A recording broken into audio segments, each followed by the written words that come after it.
Mayor Buttigieg? The problem isn't the polls. The problem is the policy. And I don't need lessons from you on courage, political or personal. Everyone on this stage is determined to get something done. Everyone on this stage recognizes, or at least I thought we did, that the problem is not other Democrats who don't agree with your particular idea of how to handle this. The problem is the National Rifle Association and their enablers in Congress, and we should be united in taking the fight to them. That's a mischaracterization, Anderson. I've got to answer this. Never took you or anyone else on who disagrees with me on this issue. But when you, Mayor Buttigieg, described this policy as a shiny object, I don't care what that meant to me or my candidacy. But to those who have survived gun violence, those who've lost a loved one to an AR-15 and AK-47, March for Our Lives, formed in the courage of students willing to stand up to the NRA and conventional politics and poll-tested politicians, that was a slap in the face to every single one of those groups and every single survivor of a mass casualty assault with an AR-15 and an AK-47. We must buy them back. What we owe to those survivors is to actually deliver a solution. I'm glad you offered up that analogy to healthcare, because this is really important. We are at the cusp of building a new American majority to actually do things that congressmen and senators have been talking about with almost no impact for my entire adult life. No, this is really important, okay? On guns, we are this close to an assault weapons ban. That would be huge.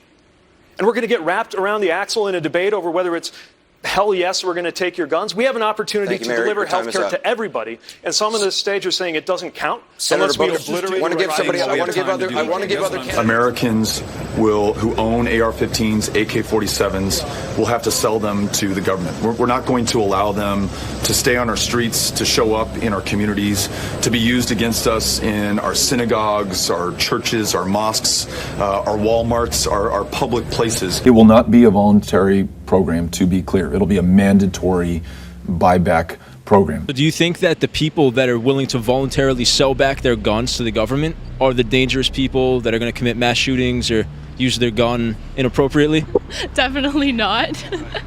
The Founding Fathers set up a system whereby we were able to protect ourselves from the federal government in case of tyranny, and I think that a mandatory buyback program completely flies in the face of what the Founding Fathers intended, regardless of how you feel about the guns themselves. We not only have universal background checks and red flag laws and end the sale of those weapons of war, but that we go the necessary steps further, as politically difficult as they may be.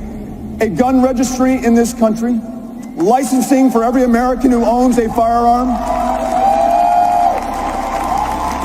and every single one of those AR-15s and AK-47s will be bought back so they're not on our streets, not in our homes. Do not take the lives of our fellow Americans. I would expect Americans to comply with the law.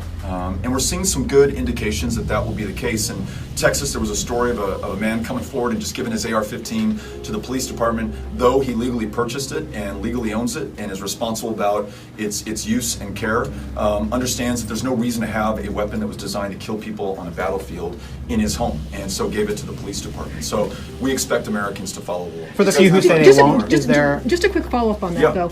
Now, there have been questions, though, about the logistics of that. So I just would like to know, just sort of step by step, are you talking about, say, local law enforcement, state law enforcement, maybe even federal law enforcement going door to door, going to individuals who may have a banned firearm saying, hey, give us your gun?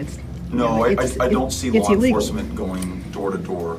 I see Americans complying with the law. I see us working with gun owners, non-gun owners, local, county, state, federal law enforcement to come up with the best possible solution. I have yet to meet an owner of an AR-15 who thinks it's okay that we have these kind of mass killings in this country, or that we lose 40,000 So then how do you expect to enforce this then? Every year. So then how do you expect this to be enforced? How do we enforce any law? I mean, there's a significant reliance on people complying with the law. That law is not created in a vacuum. It'll have the input of members of Congress who are going to reflect their constituents' interests. And at the end of the day, I think we're going to get to a solution that protects your Second Amendment rights while protecting the lives of everyone in this country. I'm confident America can do it.